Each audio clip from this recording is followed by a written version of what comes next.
Hi hello ನಮಸ್ಕಾರ ನನ್ನ ಎಲ್ಲ YouTube family, welcome back to my channel. ನಾನು ಇವತ್ತು ಇಲ್ಲಿ ಎಸ್ಟರ್ಡೇ ಈವ್ನಿಂಗ್ ಅಲ್ಲ, ನೈಟ್ ಬ್ಲಾಗ್ನ ಶೇರ್ ಮಾಡ್ತಾಯಿದ್ದೀನಿ. ಇದು ನಾವು ಏನು ಅತ್ತಿಬೆಲೆಯಲ್ಲಿ ಪಂಚಮುಖಿ ಗಣಪತಿ ದೇವಸ್ಥಾನದ ಹತ್ರ 3ನೇ ವರ್ಷದ ಗಣಪತಿಯ ಇದಿತ್ತು, ಏನು ವಾರ್ಷಿಕೋತ್ಸವ. ಸೊ ಅಲ್ಲಿ ಯಕ್ಷಗಾನ ಇತ್ತು ಅಂತ ಗೊತ್ತಾಗಿ ನೋಡೋಕೆ ಹೋಗೋಣ ಅಂತ ಅಂದ್ಬಿಟ್ಟು ಹೊರಟಿದ್ದಾಗಿತ್ತು. ಆ ಒಂದು ಬ್ಲಾಗ್ ಇದು. ನಾವು ಮೇನ್ಲಿ ನೋಡೋಕೆ ಹೋಗಿದ್ದು ಯಕ್ಷಗಾನ ಅಂತಲೇ ಹೇಳ್ಬೋದು. ಹಾಗಾಗಿ ಈ ಒಂದು ಬ್ಲಾಗ್ ಏನು ಗುರುವಾರ ಸಂಜೆ 26ನೇ ತಾರೀಕಿಂದು ನೈಟ್ ನಾವು 8 o'clock ಹಂಗೆ ಮನೆ ಬಿಟ್ವಿ ಅಂತ ಹೇಳ್ಬೋದು. ಅಲ್ಲಿ ಯಕ್ಷಗಾನ ಸ್ಟಾರ್ಟ್ ಆಗೋಷ್ಟೊತ್ತಿಗೆ 8:30 ಆಗಿತ್ತು. 1 hour ಕುತ್ಕೊಂಡಿದ್ದೆ ಅಷ್ಟೇ. 3 hours ಇರುತ್ತೆ ಒಂದು ಪ್ರಸಂಗ, ಬಟ್ 1 hour ಅಷ್ಟೇ ಆಗಿದ್ದು. ಮಗನ ಮತ್ತು ಸ್ಕೂಲ್ ಇತ್ತು, ಎಕ್ಸಾಮ್ ಬೇರೆ ಅಲ್ವಾ, ಮತ್ತು ನಿದ್ದೆ ಬರೋ ಟೈಮು. ಸೊ 9:30 ಹಂಗೆಲ್ಲ ವಾಪಸ್ ಬಂದ್ವಿ ನಾವು. ಬಟ್ ತುಂಬ ಚೆನ್ನಾಗಿತ್ತು ಅಂತ ಹೇಳ್ಬೋದು. ಏನು ಪುಟ್ಟಾಗಿ ಚೊಕ್ಕದಾಗಿ ಇತ್ತು ಅಂತಲೂ ಹೇಳ್ಬೋದು. ಚೆನ್ನಾಗಿ ಡೆಕೋರೇಷನ್ ಇರ್ಬೋದು, ಏನು ಪ್ರಸಾದ ಇರ್ಬೋದು, ಎಲ್ಲ ಚೆನ್ನಾಗಿತ್ತು ಅಂತಲೂ ಹೇಳ್ಬೋದು. ಹಾಗೆ ನಾವು ಮೇನ್ಲಿ ಹೋಗಿದ್ದು ಯಕ್ಷಗಾನ ನೋಡೋಕ್ಕಾಗೋದ್ರಿಂದ ಗಣಪತಿನ ನೋಡೋಕ್ಕಾಗಲಿಲ್ಲ. ಆಮೇಲೆ ಬೇರೆ ಇವನು ಹೋಗೋಣ ಅಂತ ಇಡದ್ನಲ್ವ, ಸೊ ನೋಡೋಕ್ಕಾಗಲಿಲ್ಲ. ಜನನೂ ತುಂಬ ಚೆನ್ನಾಗಿದ್ರು, ತುಂಬ ಜನ ಕೂಡ ಇದ್ದರು. ನಾವು ಅಂದ್ಕೊಂಡಿಲ್ಲ ಜನ ಎಷ್ಟು ಜನ ಬರ್ತಾರೆ ಅಂತ ಜನ ಕೂಡ ತುಂಬ ಇದ್ದರು. ನೋಡೋಕ್ಕೂ ಕೂಡ ಚೆನ್ನಾಗಿತ್ತು. ಆ ಒಂದು ಬ್ಲಾಗ್ ಇದು, ನೋಡಿ ಎಂಜಾಯ್ ಮಾಡಿ. ಒಂದು ಸ್ವಲ್ಪ ಕ್ಯಾಪ್ಚರ್ ಮಾಡ್ಕೊಂಡಿದ್ದೀನಿ ಯಕ್ಷಗಾನದ್ದು, ಅದನ್ನು ಶೇರ್ ಮಾಡೋಣ ಅಂತ ಅನ್ನಿಸ್ತು, ಹಾಗಾಗಿ ಶೇರ್ ಮಾಡ್ತಾಯಿದ್ದೀನಿ. ನೋಡಿ ಎಂಜಾಯ್ ಮಾಡಿ.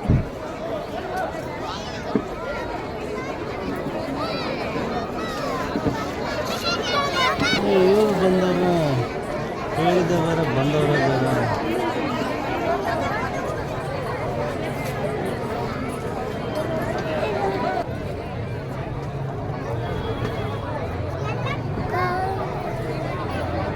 ಬರ್ತಾರಿರಮ್ಮ ಬಂದ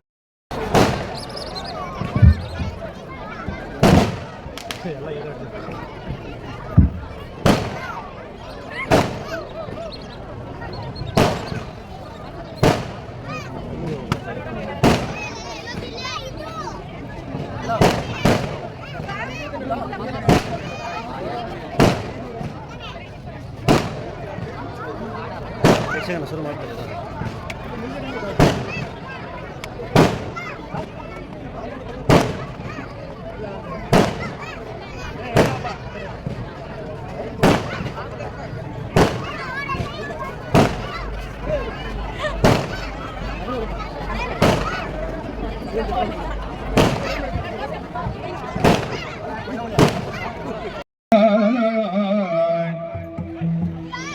ದಕ್ಷಿಣಾಮೂರ್ತಿ ಜಯ ಸಕಲ ಕಾರ್ಯಾರ್ಥ ಸಿದ್ಧಯೇ.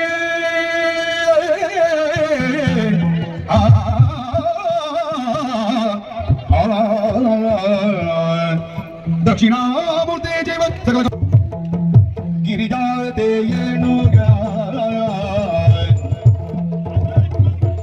ಗಿರಿಜಾತೆ ಆದಿತ್ಯ ಕೋಟಿ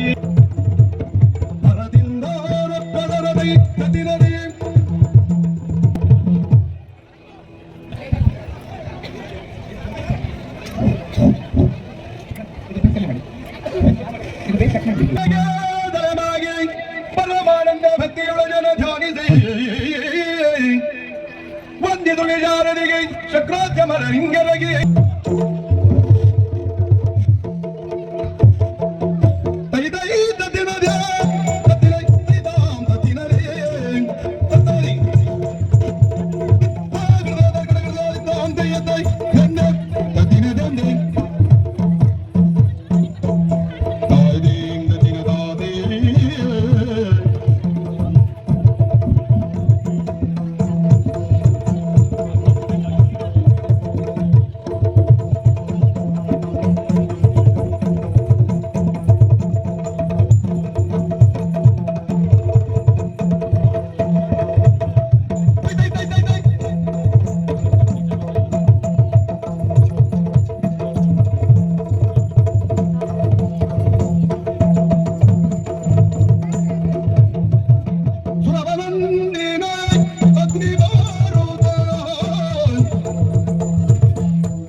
ನಾಮಧೇಯ.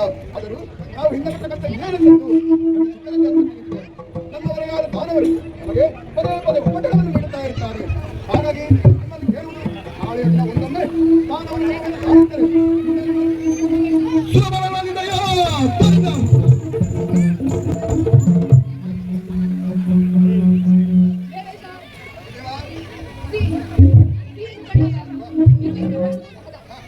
ಅದೇ ರೀತಿಯಾಗಿ ನಮ್ಮ ಲೋಕದ ಮೇಲೆ ಆಸೆಯನ್ನಿಟ್ಟು ಇಲ್ಲಿವರೆಗೂ ಬಂದಿದ್ದಾರೆ. ಇನ್ನೂ ಸಹ ಹಾಗೆಯೇ ಮಾಡ್ತೇವೆ. ರಾಜ್ಯದನ್ನೆಲ್ಲ ನಾನೇ ನೋಡ್ಕೊಳ್ತೇವೆ.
ಬಹಳ ಸಂತೋಷವಾಗುತ್ತದೆ.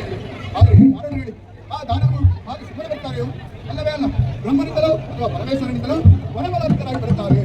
ಅಂತಹ ಸಮಯದಲ್ಲಿ ಅವರು ಪಡೆದವರಾಗಿ ಬೇಕಾಗುತ್ತದೆ. ನಾವು ಅಂತಹ ಸಮಯದಲ್ಲಿ ನಮ್ಮೆಲ್ಲರಿಗೂ ರಕ್ಷಿಸುವವರು ಯಾರು? ಅವನೇ ಆ ಶ್ರೀಮನ್ನಾರಾಯಣ. ಆ ವೈಕುಂಠವಾಸ ಶ್ರೀಯಲ್ಲಿ ನಮಸ್ಕಾರ ಮಾಡುತ್ತಾ ಇಂದಿನ ಸಭೆಯನ್ನು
ಈ ಶೋಣಿತಾಪುರ ಇದು. ಇದಕ್ಕೆ ಕಾರಣ ಕಶ್ಯಪ ಬ್ರಹ್ಮನು.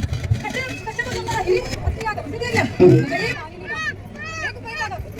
ಬೇಕಾದ ವಿದ್ಯೆಗಳನ್ನು ಕಲಿತು ಬಂದವಳು ನಾನು. ಶೋಕಿತನಾಗಿ ಕುಳಿತ ತಾಯಿಯನ್ನು ಹೇಳಿ ಹೇಳಿದೆ, ಏನಾಯಿತು, ಯಾಕೆ ಶೋಕಿತನಾಗಿದ್ದೀಯಾ ಎಂದು. ಅದಕ್ಕಾಗಿ ಅವಳು ಹೇಳಿದ ಮಾತುಗಳು ಅನೇಕ ಮಕ್ಕಳನ್ನು ಸುರಗತಿಯನ್ನು ಏರುವುದಕ್ಕಾಗಿ ಕಳಿಸಿದವಳು ನಾವು. ಆದರೆ ಆ ಮೋಸದಿಂದ ಹರಿಯು ಅವರನ್ನೆಲ್ಲ ಕೊಲ್ಲಿಸಿದ ಎಂದು. ಹಾಗೆ ನಾನೇನು ಮಾಡಬೇಕು ಎಂದು ಹೇಳಿದಾಗ ಅವಳಿಗೆ ಮಗಳಾಗಿಯೂ ಮಗನಾಗಿಯೂ ನಾನಿರುವಾಗ ಹರಿಯ ಜೊತೆ ಯಾಕಮ್ಮ ಎಂದು ಹೇಳಿದ ಮಾತು ಒಂದು. ನೇರವಾಗಿ ಮಕ್ಕಳನ್ನು ಸೇರು, ಬ್ರಹ್ಮದೇವರ ಕುರಿತು ತಪಸ್ಸನ್ನು ಆಚರಿಸು, ಬೇಕಾದ ಬಲವನ್ನು ಪಡಿ. ಹಾಗಲ್ಲ ಎಲ್ಲರೂ ಕೇಳಿದಂತೆ ನೀನು ಸೇರುವುದಲ್ಲ. ದುರಧಿಹೀನನಾದ ಮಗನನ್ನ ಪಡೆಯಬೇಕು. ಅವರಿಗೆ ಬಂಧಿಸುತ್ತಾ ಅವರ ಆಕೆಯನ್ನು ಶಿರಸಾವಹಿಸುತ್ತಾ ಬಂದವಳು ನಾನು. ನೇರವಾಗಿ ಜ್ಞಾನವನ್ನು ಸೇರಿದವಳು ನಾನು. ಕುಳಿತುಕೊಳ್ಳುವುದಕ್ಕೆ ತಪಸ್ಸು ಮಾಡುವುದಕ್ಕೆ ಯೋಗ್ಯವಾದ ಸ್ಥಳ ಬೇಕು, ಮೈ ಶುದ್ಧ ಮಾಡಿಕೊಳ್ಳಬೇಕು. ಇದೆಲ್ಲ ನಾನು ಮಾಡಿದ್ದು ಹೌದು. ಇದೆಲ್ಲವನ್ನು ಯೋಚಿಸಿದವಳು ಒಂದು ವಿಚಾರವಾಗಿ ನಾನು ಯೋಚಿಸಲಿಲ್ಲ. ಏನಾದರೂ ನಾನು ನೋಡುವುದಕ್ಕೆ ಹೇಗಿದ್ದೇನೆ? ಗೆಲುವಿಗೆ ಯೌವನದಿಂದ ನಾನು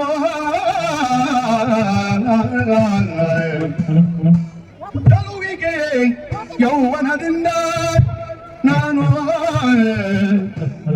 ಸಲಿಸುವೆ ಅದರಿಂದ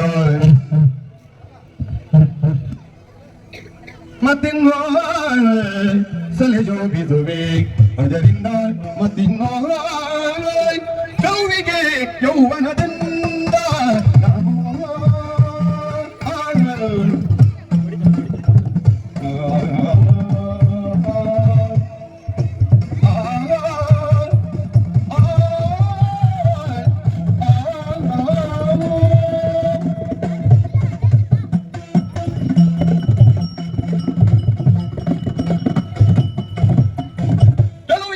ಯೌವನದಿಂದ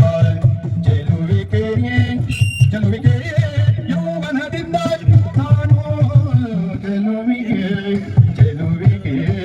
ನಾನು ಚೆಲುವಿಕೆ ಯೌವನದಿಂದ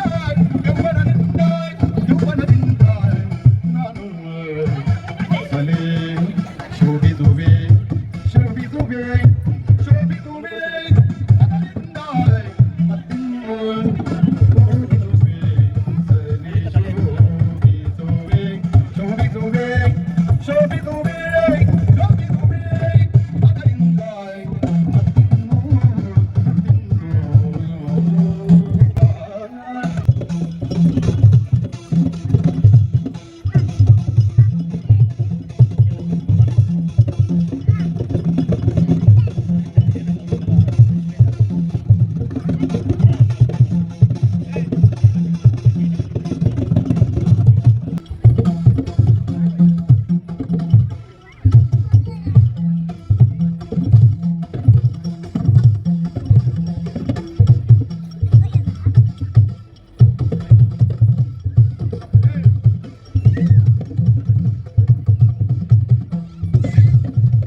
ಇದೇ ರೂಪದಲ್ಲಿ ನಾನು ತಪಸ್ಸನ್ನು ಆಚರಿಸಿದೆ ಅಂತಾದರೆ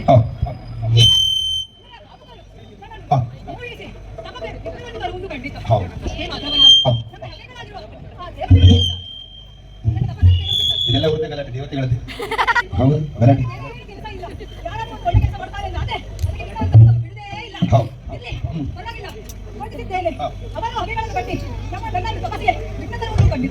ಹಾಗಾಗಿ ಇದೇ ರೂಪವನ್ನಾತು ತಪಸ್ಸನ್ನು ಆಚರಿಸುವುದು ಎಷ್ಟು ಸರಿ ಹೇಳಿ. ಮತ್ತೆ ವಿದ್ಯೆ ಇದೆಯಲ್ಲ, ಏನು ರೂಪಾಂತರ ಮಾಡಿ ತಪಸ್ಸನ್ನು ಆಚರಿಸುವುದು ಹೌದು ಹೌದು. ಯಾವ ರೂಪವನ್ನಂತೂ ಯಾವುದು ನೋಡಿ ಸ್ವಾಮಿಯಲ್ಲಿ ಹಕ್ಕಿಗಳು ಅಯ್ಯೋ ದೇವರೇ, ಬೇಗದ ಕಾಟ ಆಯ್ತಲ್ಲ. ಅಲ್ಲ ಹೌದು ಅದು ಬೇಡ ಹೌದು ಬೇಡ ಅಲ್ಲಿ ಅಲ್ಲಿರುವ ಉರಟಗಳು ಅದಾಗ್ಬೋದಾ ಏನು ಸ್ವಾಮಿ ಹ್ಮ್ ಗಿಡಮರ ಕಾಟ ಅಲ್ಲವೇ ಸ್ವಾಮಿ ಅದು ಹೌದು ನೋಡಿ ಏನು ಮಾಡುವುದು ಏನ್ ಮಾಡ್ತೀರಾ ಓ ಹೋ ಹೋ ಹೋ ಹ್ಮ್. ಅಲ್ಲಿ ನೋಡಿ ಸ್ವಾಮಿ ಏನು? ಎಮ್ಮೆಗಳ ಹಿಂಡು ಕಾಣಿತಾ? ಹೌದು ನೋಡ್ತಾ ಇದ್ದೀನಿ ಚಿತ್ರದಲ್ಲಿ ಬಿದ್ದು ಒದ್ದಾಡ್ತಾ ಇದೆ. ಹೌದು ಒಂದಲ್ಲ ಎರಡಲ್ಲ ಕೋಣಗಳು ಎಮ್ಮೆಗಳಿದ್ದಾವೆ. ಹೌದು. ಅದೇ ರೂಪವನ್ನ ತಪಸ್ಸನ್ನು ಆಚರಿಸಿದ್ರೆ ಹೇಗೆ? ಅದಾಗಬಹುದು ಅದು ಯಾರಿಗೂ ತೊಂದರೆ ಕೊಡುವುದಿಲ್ಲ. ಹೌದು. ಅದರಿಂದ ಯಾರಿಗೂ ತೊಂದರೆ ಆಗುವುದೂ ಇಲ್ಲ. ಇಲ್ಲ ಇಲ್ಲ ಹಾಗಾಗಿ ಅದೇ ಸೂಕ್ತ. ಹಾ. ನೇರವಾಗಿ ಅದನ್ನೇ ರೂಪವನ್ನು ಅಂದು ಬ್ರಹ್ಮದೇವರನ್ನು ಕುರಿತು ತಪಸ್ಸನ್ನು ಆಚರಿಸುತ್ತೇನೆ. ಹಾ. ಹೊರ ಮಾಡುವುದಲ್ಲ. ಉಪದ್ರವವನ್ನು ಮಾಡು.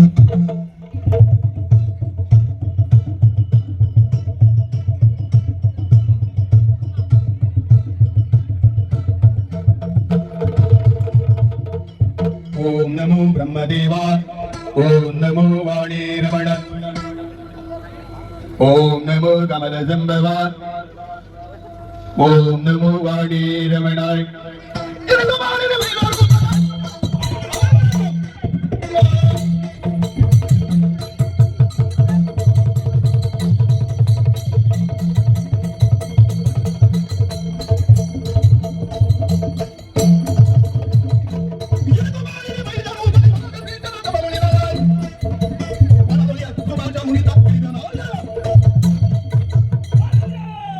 ಜ್ಞಾನಾಶ್ಚರ್ಯವನ್ನು ಕಂಡಿದ್ದೇನೆ. ಲೋಕೋದ್ಧಾರಕ್ಕಾಗಿ ತಪಸ್ಸನ್ನು ಆಚರಿಸುವ ಸಂದರ್ಭ ಒಮ್ಮೆ ನಮ್ಮ ಮೇಲೆ ತಪಸ್ಸಿಗೆ ವಿಘ್ನ. ಒಂದು ಬಿಟ್ಟು ನೋಡಿದರೆ ಪ್ರಾಣಿ ಪಕ್ಷಿಗಳ ಕಿರುಚಾಟ, ಇನ್ನೊಂದೆಡೆ ನೋಡಿದರೆ ಪಕ್ಷಿಯ ಸಂಕುಲವೇ ತಮ್ಮ ಗೂಡನ್ನು ಬಿಟ್ಟು ಹಾರಿ ಹೋಗುತ್ತಾ ಇದೆ. ನದಿಯ ನೀರು ಬತ್ತಿ ಹೋಗಿದೆ. ಗಿಡ ಮರಗಳಿಂದ ಎಲೆಗಳೆಲ್ಲ ಉದುರುತ್ತಾ ಇದೆ. ಯಾಕಿರಬಹುದು? ಪಡೆದಿದ್ದೇನಲ್ಲ ದಿವ್ಯ ದೃಷ್ಟಿಯನ್ನು. ಇದು ಒಂದು ಗುರುವಾರದ ನೈಟಿಂದು ಪುಟ್ಟ ಬ್ಲಾಗ್ ಆಗಿತ್ತು. ಈ ಒಂದು ಬ್ಲಾಗ್ ನಿಮಗೆ ಇಷ್ಟ ಆಗಿದೆ ಅಂತ ಅಂದ್ಕೊಂಡಿದ್ದೀನಿ. ಯಕ್ಷಗಾನ ಎಂಜಾಯ್ ಮಾಡಿದ್ದೀರಾ ಅಂತ ನಾನು ಅಂದ್ಕೊಂಡಿದ್ದೀನಿ. ಚಾನ್ಸ್ ಸಿಕ್ಕಿದ್ರೆ ಹೋಗಿ ಲೈವಲ್ಲಿ ನೋಡಿ ಅಂತ ಹೇಳ್ತೀನಿ. ಹಾಗೆ ಬರಬೇಕಾದ್ರೆ ಒಂದು ಪುಟ್ಟ ವೀಡಿಯೋ ಮಾಡೋಣ ಅಂತ ಅನ್ನಿಸ್ತು ರೋಡಲ್ಲಿ ಬೆಂಗಳೂರು ವೆದರ್ದು. ಸೊ ಹಾಗಾಗಿ ಇದು ಒಂದು ಪುಟ್ಟ ವೀಡಿಯೋ ಮಾಡಿದ್ದೀನಿ. ಈ ಒಂದು ಏನು ಚಿಲ್ಲಾಗಿ ನೈಟಲ್ಲಿ ರೈಡಲ್ಲಿ ಬಂದರೆ ಎಷ್ಟು ಚೆನ್ನಾಗಿರುತ್ತೆ ಅಂತ ನಿಜ ಎಕ್ಸ್ಪೀರಿಯೆನ್ಸ್ ಮಾಡಿದ್ರೆ ಚೆನ್ನಾಗಿರುತ್ತೆ. ಹಾಗಾಗಿ ಈ ಒಂದು ಪುಟ್ಟ ಬ್ಲಾಗ್ ನಿಮಗೋಸ್ಕರ. ನಾವು 3 ಜನನೂ ಎಂಜಾಯ್ ಮಾಡಿದ್ವಿ. ನೀವು ಕೂಡ ನೋಡಿ ಎಂಜಾಯ್ ಮಾಡಿರ್ತೀರ. ಹೀಗೆ ಸಪೋರ್ಟ್ ಮಾಡ್ತಾಯಿರಿ, ನಾನು ಹಾಕೋ ವೀಡಿಯೋಸ್ನ ನೋಡ್ತಾಯಿರಿ, ಲೈಕ್ ಮಾಡ್ತಾಯಿರಿ. ಹಾಗೆ ನನ್ನ ಚಾನಲ್ನ ಇನ್ನೂ ಯಾರು ಸಬ್ಸ್ಕ್ರೈಬ್ ಆಗಿಲ್ಲ ದಯವಿಟ್ಟು ಸಬ್ಸ್ಕ್ರೈಬ್ ಆಗಿ. ನಿಮ್ಮ ಫ್ಯಾಮಿಲಿ ಫ್ರೆಂಡ್ಸ್ಗೂ ನನ್ನ ಚಾನಲ್ನ ಶೇರ್ ಮಾಡಿ ಸಬ್ಸ್ಕ್ರೈಬ್ ಆಗೋದಕ್ಕೆ ಹೇಳಿ. ಹೀಗೆ ಆದಷ್ಟು ಇನ್ಫಾರ್ಮೇಷನ್ ಇರೋ ಒಳ್ಳೆ ವೀಡಿಯೋನ ಅಪ್ಲೋಡ್ ಮಾಡ್ತೀನಿ. ಹೀಗೆ ಸಪೋರ್ಟ್ ಮಾಡ್ತಾಯಿರಿ. Thank you for watching.